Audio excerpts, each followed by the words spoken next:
Reading Lesson 3. True, false, not given, and yes, no, not given. In the previous lesson, I gave you a list of basic exam techniques. We are going to use the same techniques today and maybe one or two other tips. As well, for this type of question, here the techniques that I talked about in the previous lesson. I am not going to go through them in details about the video and read them if you want to, and I will repeat what I said in the last lesson, that number 4 and 5 are the most important. I call these the keyword techniques. This is how you really find answer in the reading test. You underline the keywords in the question, then search for those words and passage. Compare carefully between the question and the passage to try to get the answer. We will to try use these techniques and one or two other for today's questions about true, false, not given, and the yes, no, not given. First, let's look at the difference. Is there a difference between the following: true, false, not given, and yes, no, not given?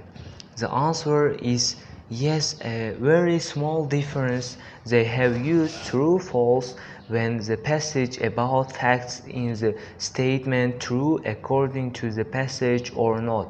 So the questions will say something like this: are the statements true, false, or not given according to the information the passage. On the other hand, the exam use yes, no when the passage is about the writer's views or opinions, so it's not about facts. This time it's the writer giving some view and reason.